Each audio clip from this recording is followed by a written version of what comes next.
Step into the Timeless Tales library, where each story unfolds like a soft whisper, guiding you gently into a realm of restful calm. I'm Theodore, your host, and tonight I'll weave a tranquil tale to quiet your thoughts and lull you towards slumber. The Timeless Tales library thrives thanks to the support of listeners like you. If these stories bring you peace, please subscribe to help us keep crafting these serene escapes. As you cozy up, drop a comment below to share where you're tuning in from tonight, and tell us a destination you'd love a story to transport you to. Perhaps Melbourne, Santorini, the Amazon rainforest, or a starlit desert. Your dreams light the way for our little library's glow. Welcome to Sherlock Holmes Sleep Stories. Tonight settle into the gaslit warmth of Baker Street as Holmes and Watson encounter a visitor on a misty spring morning. Let the gentle mystery unfold like a lullaby, carrying you toward peaceful dreams in the safe embrace of Victorian London. Now, exhale slowly and let your mind become as still as a mirrored surface. You're entering the Library of Reflections, a quiet hall in the Timeless Tales library where every book holds a mirror on its cover. This library contains stories of who you are, who you have been, and who you are yet to become. The air is still and calm, and the only light comes from the soft, diffused glow of the mirrored covers. Feel your body sink into your bed, your own private space in this chamber of mirrors. Relax your shoulders, your jaw, and your hands. Let the quiet stillness of the room reflect into your mind, calming any busy thoughts or feelings. Open the first book. Let the stories of the Library of Reflections show you a peaceful, true version of yourself, a reflection of pure calm. Sherlock Holmes, The Mystery of the Speckled Band. The morning arrived softly at 221B Baker Street, as April mornings do in London, with the gentlest persuasion of a light through heavy curtains and the slow, comfortable awakening of a city wrapped in mist. You found yourself in that pleasant state between sleeping and waking, aware of the familiar sounds of the household stirring below, the distant clip-clop of a horse's hooves on wet cobblestones, and the low murmur of voices drifting up the stairs like a melody half remembered from a dream. The fire in the grate had burned down to glowing embers during the night, painting the room in shades of amber and rose. Everything seemed softer in this early light. The edges of the furniture blurred into shadow. The Persian slipper on the mantelpiece that held Holmes's tobacco, a darker silhouette against the wall. The violin resting in its case like a sleeping creature of polished wood and horsehair. Even the chemical apparatus on the side table seemed less sharp, its glass tubes and beakers catching the firelight with a drowsy gleam. You were Watson, of course, settled into your favourite armchair with a blanket across your knees, warm and peaceful and utterly content. The morning chill couldn't reach you here, in this sanctuary of books and pipe smoke and the quiet companionship of your friend, who sat across from you in his mouse-coloured dressing gown, his long fingers steepled beneath his chin, his grey eyes soft with thought. Holmes had been unusually quiet since you'd both risen, moving through the morning routine with the slow grace of someone conserving their energy, speaking only in gentle murmurs about the quality of Mrs. Hudson's toast, or the interesting density of the fog pressing against the windows. There was no case at present to occupy his restless mind, and you were grateful for it.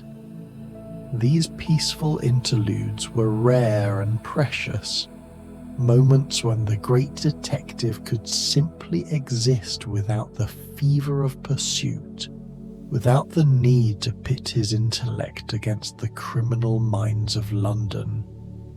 The clock on the mantelpiece ticked steadily, each soft sound a heartbeat of brass and springs, measuring out the comfortable silence. You found your eyelids growing heavy again, though you'd only just awakened. There was something hypnotic about mornings like this, when the whole world seemed to be moving at half speed, when even breathing felt like a languid, luxurious act. You could hear Mrs. Hudson moving about in the kitchen below, the gentle clatter of breakfast dishes being washed and put away, the soft creak of floorboards as she moved from pantry to stove. The smell of toast and butter still lingered in the air, mixing with the scent of Holmes's pipe tobacco. That particular blend he favoured, sweet and mellow and comforting as old leather. Outside, London was waking slowly, reluctantly, as though the city itself wanted to remain in bed just a few moments longer.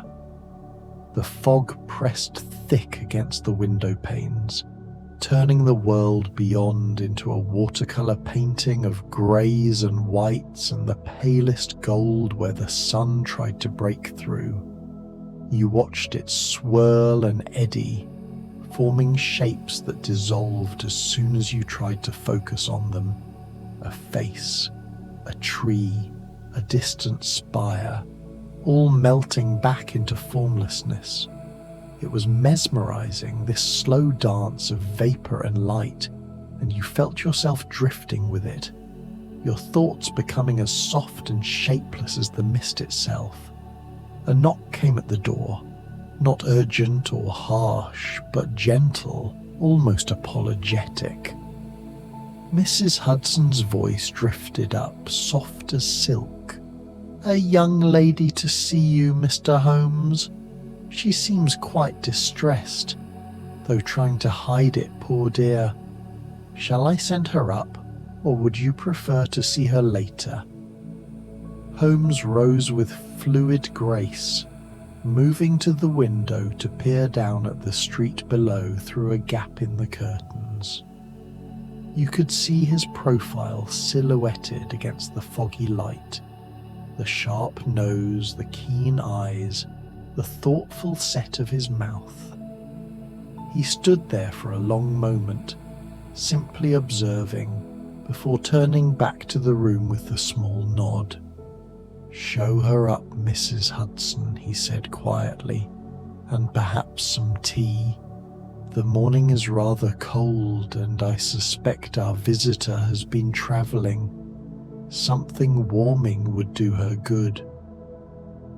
You watched as he moved about the room, tidying with absent movements, straightening a pile of newspapers here, adjusting the position of his chair to better catch the firelight, adding another log to the grate with careful precision.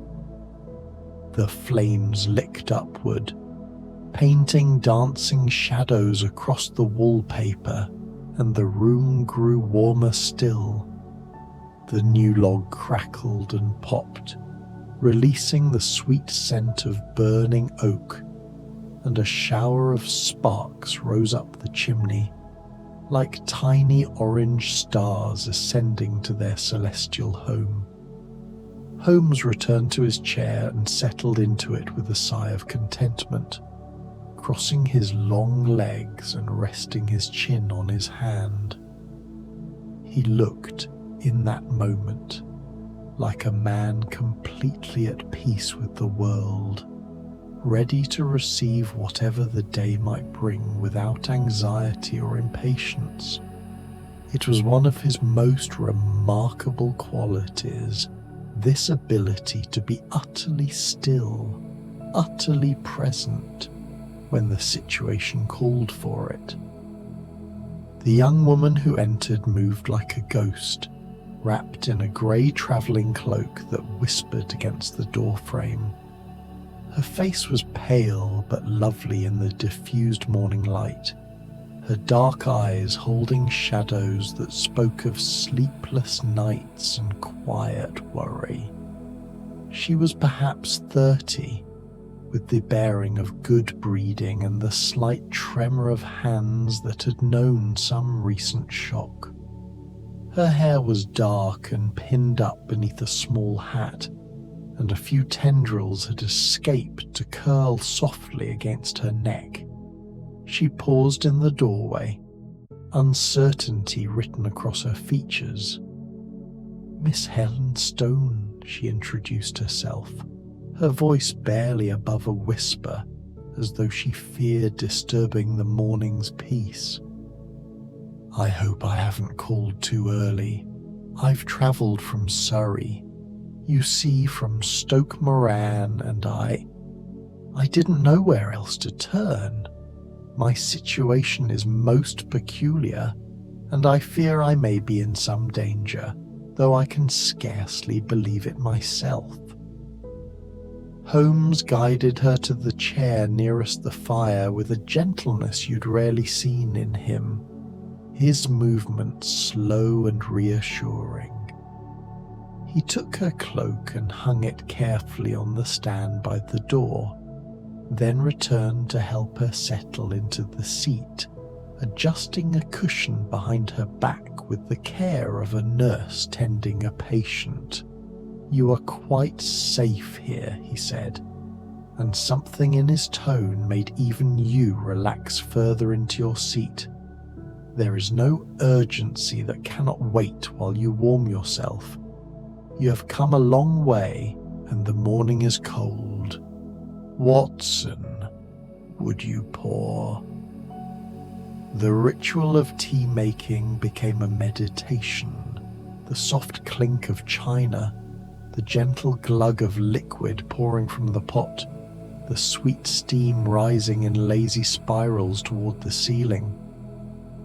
You added milk and sugar at Miss Stoner's quiet request, stirring slowly, the spoon circling round and round in a hypnotic rhythm.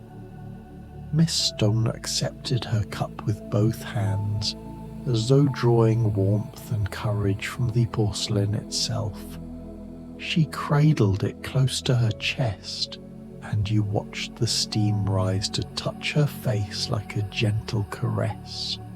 The three of you sat in companionable silence while she took small sips, her breathing gradually slowing, her shoulders dropping from their tense position near her ears. The fire crackled softly. The fog pressed closer against the windows. Somewhere in the distance, a church bell tolled the hour with soft, muffled tones that seemed to come from another world entirely. "Take your time," Holmes murmured. "There is nothing so urgent that it cannot wait for comfort and warmth. Tell us your story when you are ready, and not a moment before." Miss Stoner took a deep breath and began to speak, her voice taking on the quality of someone recounting a fairy tale, something distant and dreamlike. "My stepfather," she began at last, "Dr. Grimesby Roylott, is the last survivor of one of the oldest Saxon families in England, the Roylotts of Stoke Moran, on the western border of Surrey. Our estate is ancient and beautiful in the way of old places, all weathered stone and climbing roses and rooms that smell of lavender and thyme. The house has stood for centuries watching over the countryside, its windows like sleepy eyes gazing out over gardens and fields." She paused to sip her tea, and you found yourself drifting into the picture she painted. You could see it so clearly. The manor house drowsing in the Surrey countryside, surrounded by gardens gone delightfully wild. Ivy creeping up walls of honey-coloured stone, bees droning in the flower beds on summer afternoons, the ancient oaks standing like sentinels around the property, their branches forming cathedral arches overhead, the sound of birdsong drifting through open windows, the smell of roses and freshly cut grass, and the particular perfume of old stone warmed by the sun.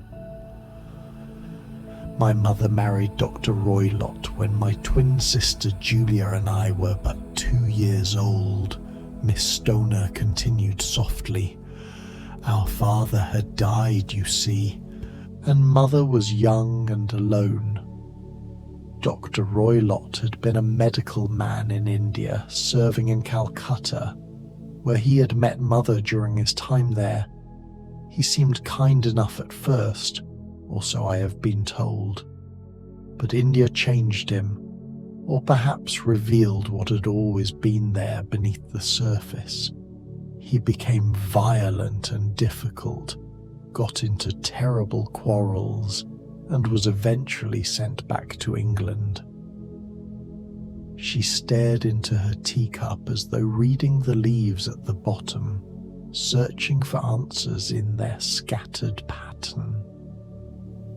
When mother died 8 years ago, she left her entire fortune, a considerable sum, to Dr. Roylott, with the provision that Julia and I would each receive an annual income when we married. The estate itself, Stoke Moran, came to him as well. He shut up the house in London and we all retired to the ancestral home in the country. It should have been paradise. The countryside is so beautiful there, so peaceful. The gardens, the woods, the little stream that runs through the property. It should have been everything one could want. Holmes listened with his eyes half closed, his fingers still steepled, his breathing slow and even. He might have been falling asleep himself, so relaxed was his posture, but you knew he was absorbing every word, every inflection, every pause and hesitation, storing them away in that remarkable mind of his.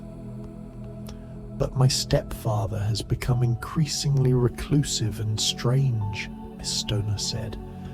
He keeps unusual companions, a baboon that wanders the grounds freely, and a cheetah from India that startles the villagers when it appears suddenly in the lanes.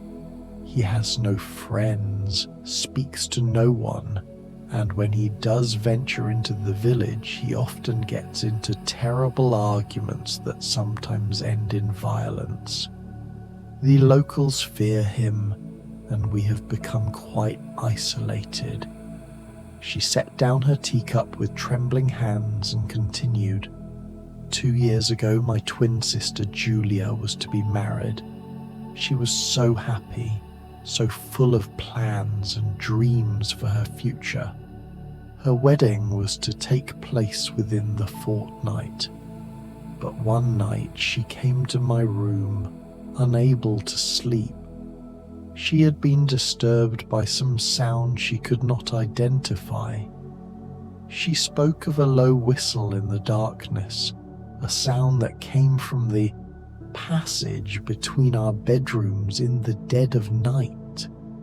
I heard it too, sometimes, in that space between sleeping and waking, a soft, almost musical sound like wind through a narrow space, or the call of some night bird that had lost its way and found itself trapped within walls. The room seemed to grow quieter still, as though the very air was listening.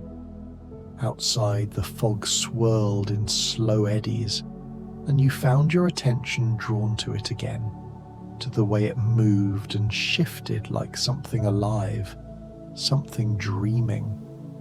That night, 2 years ago, I heard a scream," Miss Stoner said. But even this revelation came gently, without sharp edges, as though she were recounting something that had happened to someone else, long ago and far away. It was Julia. I rushed from my room and found her in the corridor, swaying as though dancing to music only she could hear. Her face was twisted with fear and pain, though even then there was something almost peaceful about her, as though she were already somewhere else, somewhere beyond pain. Miss Stoner's voice grew even softer, and you had to lean forward slightly to hear her words. She whispered just 2 things before she fell. She said it was the band, the Speckled Band, and then she was gone, so peacefully in the end, as though simply falling asleep after a long and tiring day. The doctors could find no mark upon her, no wound, no poison. They said it was perhaps a seizure or some defect of the heart we had never known about. But I remember her words, and I remember that whistle in the darkness, and I have never been able to forget. The fire crackled, sending up a small shower of sparks. Mrs. Hudson arrived silently with fresh tea and a plate of biscuits, placing them on the table with barely a sound before withdrawing like a benevolent spirit. The comfort of the room seemed to intensify, the warmth, the soft light, the feeling of complete safety. "For 2 years I've lived quietly at Stoke Moran," Miss Stoner said. "I rarely leave my room at night, and I hear the whistle only occasionally, so faint I can almost believe I imagined it. But recently, repairs have been ordered to my chamber, some issue with the plasterwork, and I have been moved into Julia's old room, the very room where she spent her last night." She looked up at Holmes then, her dark eyes wide and full of unspoken fears. "Last night, in the darkness, in that room, I heard it again. That same low whistle, soft as a lullaby, soft as wind through reeds. I lay in bed, unable to move, barely daring to breathe, and I heard it clearly. 3 notes, low and musical, coming from the ventilator near the ceiling, and I knew with absolute certainty that I must seek help, though I am perhaps imagining dangers where none exist. I am engaged to be married, you see, in the spring." And the whistle came on the night before Julia was to sign the papers for her marriage settlement. The parallel is too clear to ignore. Holmes was silent for a long moment, and when he spoke, his voice was a soothing murmur, barely louder than the crackling of the fire. "We shall visit Stoke Moran today," he said, "but there is no need for alarm, for haste, for fear.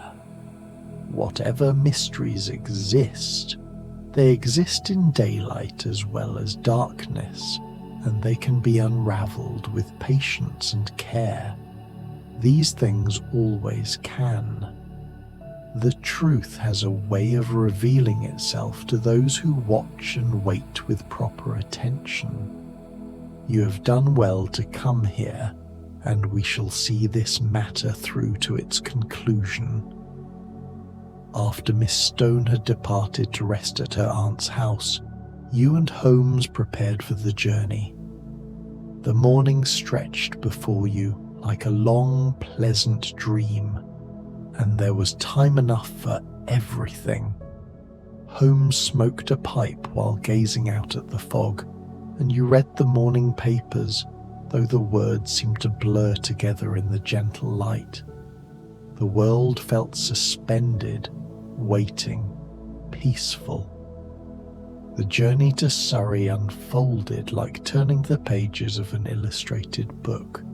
The train rocked gently on its rails, carrying you through the countryside as the morning fog slowly lifted, revealing fields of new grass and hedgerows white with hawthorn blossoms. Holmes sat across from you, his eyes on the passing landscape, his expression peaceful and contemplative.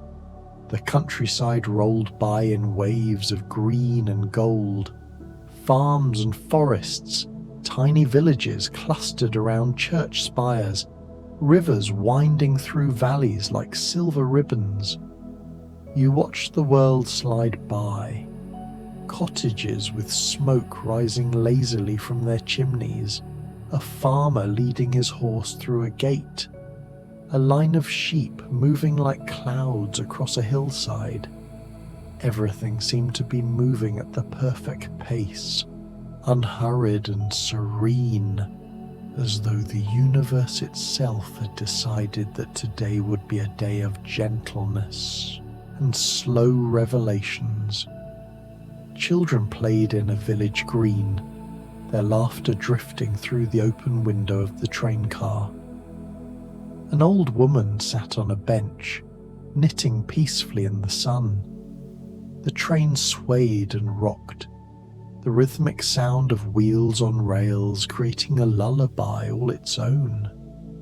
You felt your eyelids growing heavy, the warmth of the sun through the window, the gentle motion, the peace of the countryside all conspiring to pull you towards sleep.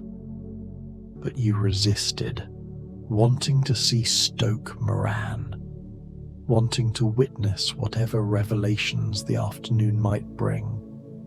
Stoke Moran, when you reached it, was indeed as beautiful as Miss Stonia had described.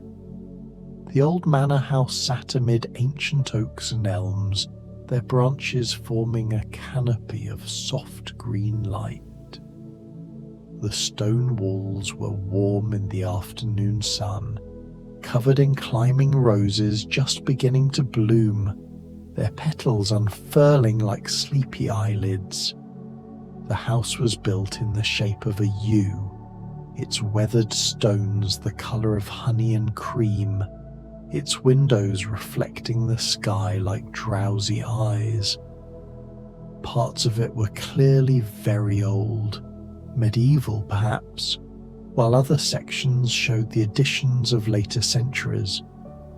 There was also a sense of gentle decay about the place, a feeling of slow surrender to time. Paint peeled from the window frames in soft curls. Slates were missing from the roof here and there, and the gardens, while beautiful, were overgrown and wild. It was a house drowsing its way toward a long sleep, like an old person slowly fading in an armchair, peaceful and inevitable. Somewhere nearby, a dove called its drowsy three-note song, and you heard the soft rustle of leaves in the breeze. The afternoon was warm and still, heavy with the scent of flowers and grass and the particular smell of old stone. It was the sort of place where you could easily imagine spending a summer afternoon, dozing in a garden chair with a book open on your lap, the world reduced to sunlight and shadow, and the drone of bees among the roses. Dr. Roylott was away in town, which allowed you to explore in peace. You moved through rooms that smelled of beeswax and old books and a faint mustiness that spoke of rooms long closed. The floorboards creaked beneath your feet with the comfortable sounds of age, and dust motes danced in shafts of sunlight. Julia's chamber was at the end of a passage, a pleasant room with windows overlooking the Sarden. The afternoon sun streamed through the glass, painting everything in gold and amber. Holmes moved about it with slow, methodical care, examining everything with infinite patience. He studied the windows, locked from the inside. He examined the door, solid and secure. He ran his hands along the walls, tapped the floor, peered under the furniture. The bell pull. Holmes murmured at last, indicating a thick rope that hung beside the bed. Curious.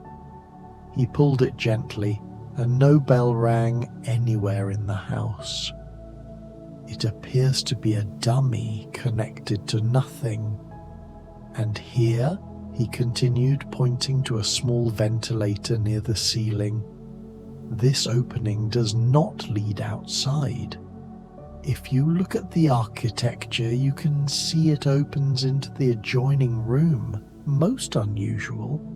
The adjoining room belonged to Dr. Roylott. Here the atmosphere was heavier, more masculine, with dark furniture and the faint smell of cigars and exotic animals. Holmes examined a wooden chair, a small saucer of milk on the table, and then his attention fixed on a large metal safe in the corner, and beside it a small leather leash with a peculiar loop. He studied these items for a long moment, his grey eyes growing distant and soft. "I believe I understand," he said quietly, "but understanding must wait for proof. We must return after dark and keep watch." The afternoon drifted into evening with the slow inevitability of honey dripping from a spoon. A telegram was sent to Miss Stoner with instructions. You and Holmes took dinner at a small inn in the village, eating slowly, speaking little. The sun set in shades of rose and gold, and stars emerged one by one in the darkening sky. When night fell, you returned to Stoke Moran. Miss Stoner helped you climb through her window, then departed to safety as arranged. You and Holmes settled into wait, the door locked, the lamp extinguished, moonlight streaming through the windows in silver bars. You sat in the darkness, wrapped in your coat, feeling the gentle weight of exhaustion. Beside you, Holmes was perfectly still, his breathing barely audible. The house settled around you with soft creaks and sighs, the sounds of an old building having its ancient conversations with itself. Hours passed in that peaceful darkness. Time seemed to lose all meaning, to expand and contract like something breathing. You found your thoughts drifting, fragmenting, reforming. The boundary between sleeping and waking grew thin as gossamer. The moon climbed higher, its light shifting across the room. You watched patterns form and dissolve on the walls.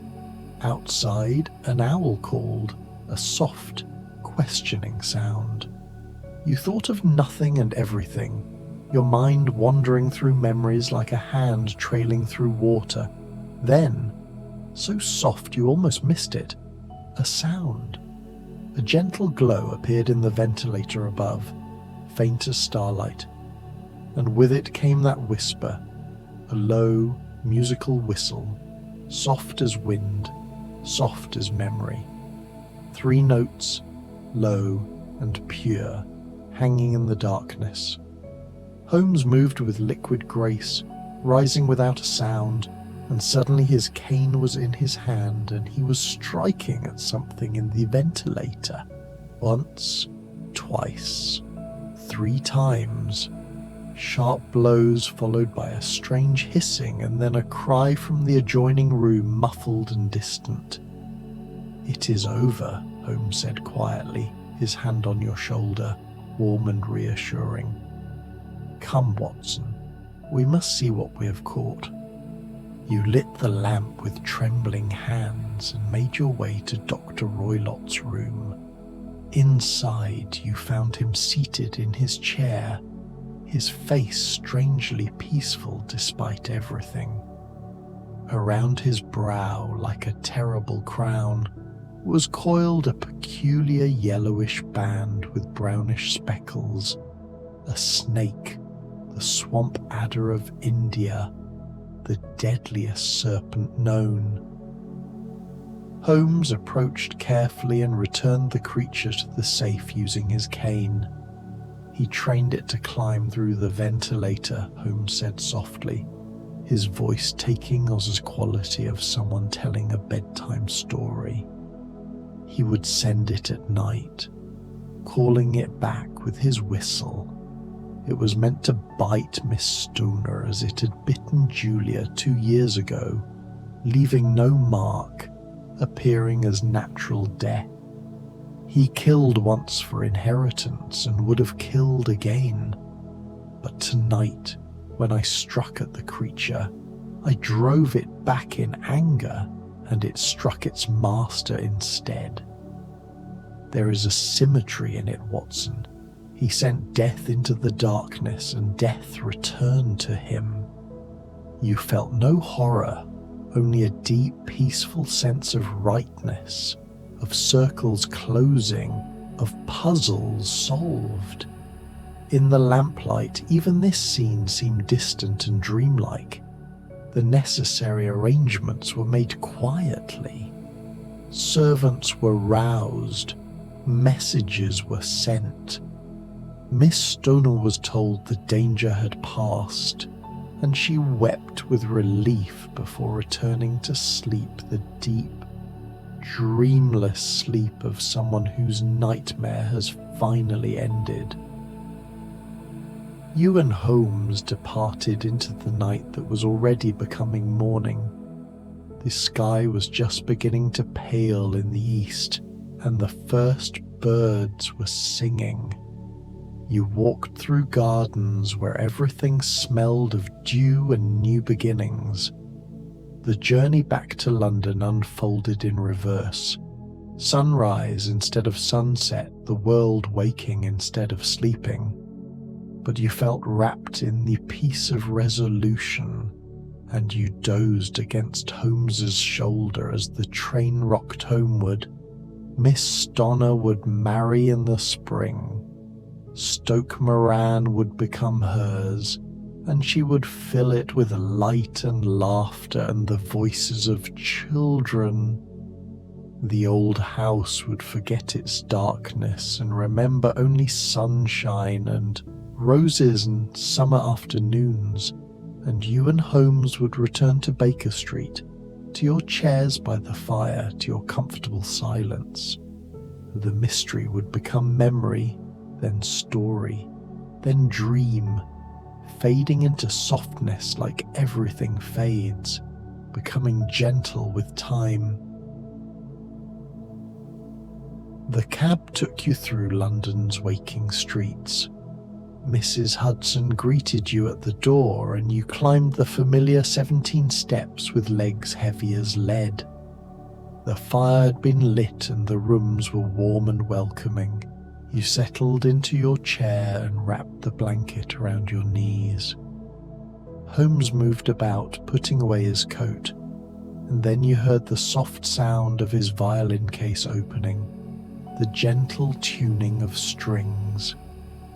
He began to play a slow melody, something soft and wordless and infinitely soothing, something that spoke of mysteries solved and dangers past and the deep, abiding safety of home. The music carried you down into sleep, into dreams of foggy mornings and old houses, and the gentle turning of the world where even death is soft and justice is kind and every story ends as it should.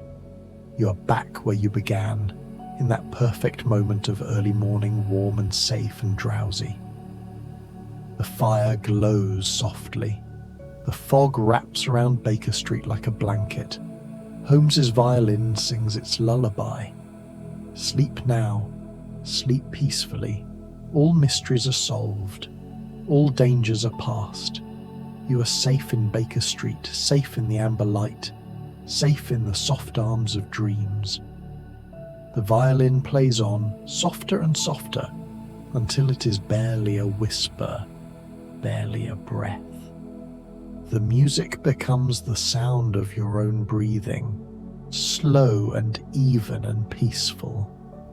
You sink deeper into the cushions, into the warmth, into the golden glow of the fire. Outside, beyond the curtained windows, London continues its eternal rhythm, but you are here safe and warm and perfectly at peace. The morning stretches before you like an endless gift, and there is nothing you need to do, nowhere you need to be. Only this moment, only this peace, only this gentle drift towards sleep. Rest now. The story is over. The mystery is solved. You are home. You are safe. You are deeply, perfectly, endlessly at peace. The fire crackles one last time, sending up a shower of orange sparks that glow for just a moment before fading into darkness. The violin's voice grows fainter still, a whisper of melody that wraps around you like the softest blanket, and you sleep.